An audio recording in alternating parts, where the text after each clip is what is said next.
আমরা 24 ঘন্টা আমরা টাইম দিচ্ছি, যদি আমরা ইনসাফ পাই ভালো, নতুবা আমরা একদম থানা থেকে নিয়ে ব্লক থেকে নিয়ে আমরা জেলা এবং রাজ্য পর্যন্ত আমরা এটা নিয়ে আন্দোলনের রাস্তায় নামতে বাধ্য। মর্মান্তিক ঘটনার আপনি কিভাবে বিবরণ দেবেন? এই ঘটনা হলো নারকীয় ঘটনা। এই ঘটনাটা আমাদের ভাবাবেগকে আঘাত করেছে। আবু সিদ্দিক, তার উপরে যে পাশবিক অত্যাচার, তার শরীরে যে বিভিন্ন জায়গায় ক্ষতবিক্ষত চিহ্ন, এটা গোটা ভারতবর্ষে এই রাজ্য সরকারের এই পুলিশরা যারা আইনের রক্ষক, তারা যে এমন ঘটনা ঘটাতে পারে সেটা আমাদেরকে কোনোদিন ভাবায়নি।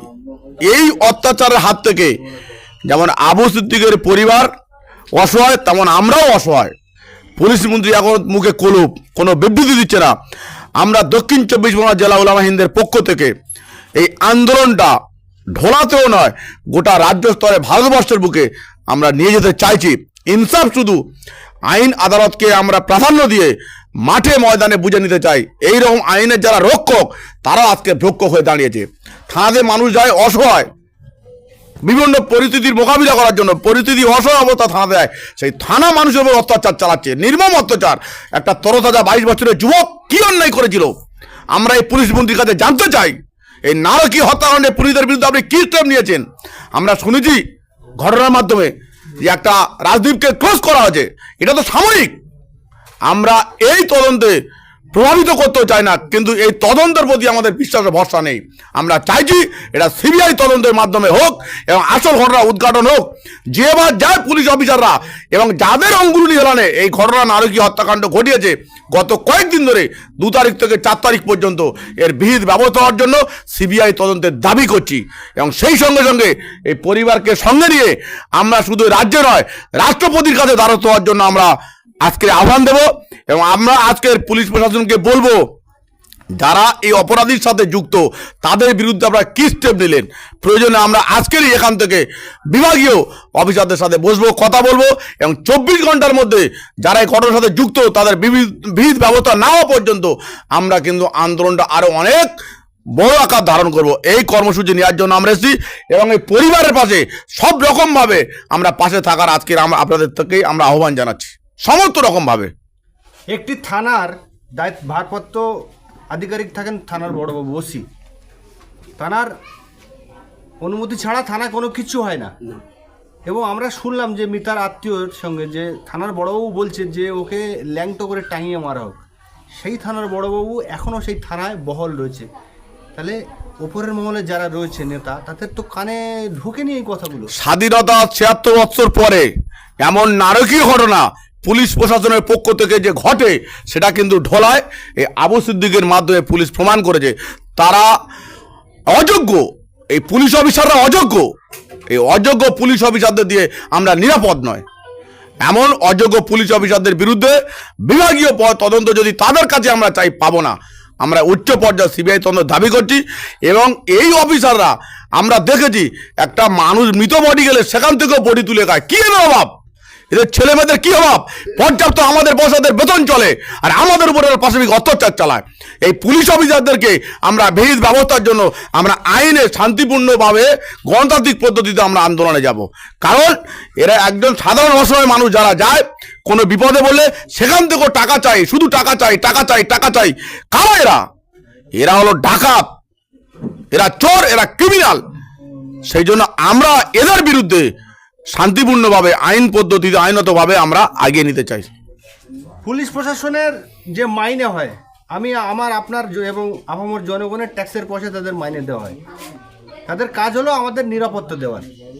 কিন্তু বর্তমানে যা পরিস্থিতি তৈরি হয়েছে, কারোর বাড়ি পুলিশ গেলে মানুষ ভয় করে। এই প্রসঙ্গে আপনি কি বলবেন? এটা আজকেরই ঘটনা না, বেশ কয়েক বছর যাবৎ পুলিশ দেখলে মানুষ একটা আতঙ্কিত। পুলিশ দেখলে মানুষ একটা আতঙ্কিত, একটাই মনের মধ্যে ভয়, টাকা চাই, টাকা চাই, কথা বলতে গেলে টাকা। আমরা এই রকম কাজকর্ম পুলিশ প্রশাসনের পক্ষ থেকে সবাই যে দোষী সেটা না, যারা ভালো অফিসার আছে তাদেরকে বলবো এগুলোকে বন্ধ করান, মানুষের নিরাপত্তা দেন। আপনাদের দায়িত্ব, আমাদের পয়সায় আপনাদের ছেলে মেয়েদের সংসার চলে, আপনারা খান। আমরা নিরাপত্তার জন্য পুলিশ প্রশাসন থানা গঠিত হয়েছে। আপনারা নিরাপত্তা না দিয়ে নিরাপত্তার আইনের রক্ষক হয়ে আপনারা ভক্ষক করতে যাবেন না। এটা ছোট কথা নয়, এটা অনেকটা বড় কথা। এই পুলিশ অফিসারদেরকে আমরা ধিক্কার জানাই। সেই সঙ্গে সঙ্গে অনেক অফিসাররা ভালো আছে, তাদেরকে হাত বেঁধে রাখা হয়েছে। আমরা বলবো আপনারা দরাজ হয়ে কাজ করুন, আমরা আপনাদের সঙ্গে আছি। আপনাদের সভাপতি সিদ্দিকুল্লাহ চৌধুরী, জমিয়ত উলামায়ের সভাপতি সিদ্দিকুল্লাহ চৌধুরী, ওনার মাধ্যমে রাজ্য সরকারের কাছে কি কোনো বার্তা আপনারা দিতে চান? আজকেরই আমরা বার্তা দিয়ে দেবো, এই বিষয়টা উনি খুব চিন্তিত, আমাদের মারফত কন্টিনিউয়াস খোঁজ খবর রাখছে। এই বিষয়টা উনি খুব বেদনাদায়ক এবং দুঃখ প্রকাশ করেছেন। আমরা চেষ্টা করব ওই পরিবারের সব রকম যে আমরা আজকে আভাস দিচ্ছি, এটাও ওনার আমাদের পক্ষ থেকে মদত আছে এবং আমাদেরকে সেভাবে উনি ইন্ট্রাকশন দিয়েছে এই পরিবারের সঙ্গে থাকার। কি বলবেন? অত্যন্ত নিন্দনীয় বিষয়। আমরা জমিয়তে উলামা হিন্দের পক্ষ থেকে খবর পাওয়ার সঙ্গে সঙ্গেই তার প্রস্তুতি নিয়েছিলাম। অলরেডি আমাদের সঙ্গে আমাদের দক্ষিণ 24 পরগনা জেলা জমিয়তে উলামা হিন্দের সভাপতি থেকে শুরু করে সম্পাদক সবাই নিন্দা জানিয়েছেন। রাজ্য জমিয়তে উলামা হিন্দের সাধারণ সম্পাদক মুফতি আব্দুস সালাম সাহেবও এই বিষয়টা নিয়ে চিন্তিত এবং গভীরভাবে নিন্দা জানিয়েছেন। আজকে এই বাড়ির পাশে এসে আমরা এই বার্তাই দিতে চাই, আগামীতে এই পশ্চিমবাংলায় কেন সারা ভারতবর্ষে এই নারকীয় অত্যাচার যাতে না চলে, তার জন্য যত রকমভাবে আন্দোলন মাঠে ঘাটে কোর্টে সমস্ত জায়গায় আমরা পাশে থাকতে চাই। আমরা এর বৃহত্তর আন্দোলন করে এর সঠিক ইনসাফ যাতে আসে আবু সিদ্দিকের, সেই চিন্তায় আমরা করছি। সেইভাবে পদক্ষেপ নেওয়ার পরিকল্পনা রাজ্য এবং জেলা স্তরে আমরা নিচ্ছি। রাজ্য জমিয়তে উলামায়ের সভাপতি সিদ্দিকুল্লাহ চৌধুরী, উনি শাসক দলের আবার বিধায়ক, উনি সম্বন্ধে আপনাদের সঙ্গে কোনো মত প্রকাশ করেছেন? অত্যন্ত নিন্দা জানিয়েছেন। মৌলানা সিদ্দিকুল্লাহ চৌধুরী যেরকম ক্যাবিনেট মন্ত্রী, একাধারে তিনি সর্বপ্রথম জমিয়তে উলামা হিন্দের সভাপতি।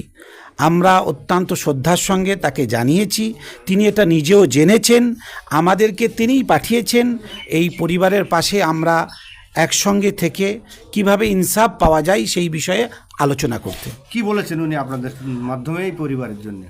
যে কোনোভাবে আমরা এই পরিবারের সর্বরকম সহযোগিতার পাশে আছি। আপনি বলুন একটু, সবার সাথে একটু একটু করে বলি সবাই। আমি হচ্ছে জেলা দক্ষিণ 24 পরগনা জেলা জমিয়তে উলামা হিন্দের সহসভাপতি।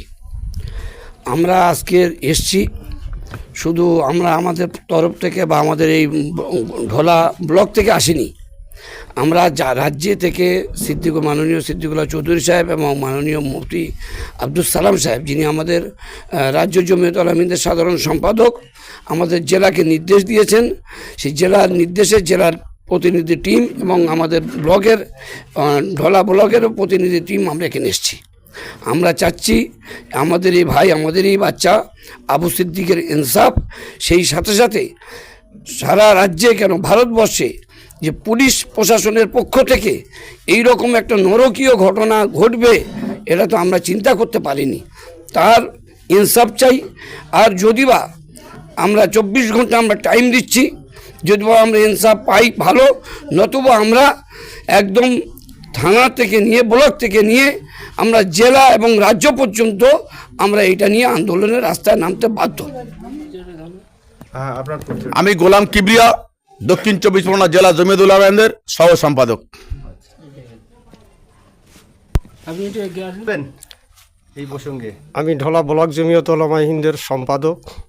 আমি বলছি যে নারকীয় হত্যাকাণ্ড ঘটিয়েছে প্রশাসনের দ্বারা, প্রশাসনের কাছে মানুষ যায় নিরাপত্তার জন্য, কিন্তু সেখানে নিরাপত্তার অভাব, সাধারণ মানুষ আমরা অভাব বোধ করছি।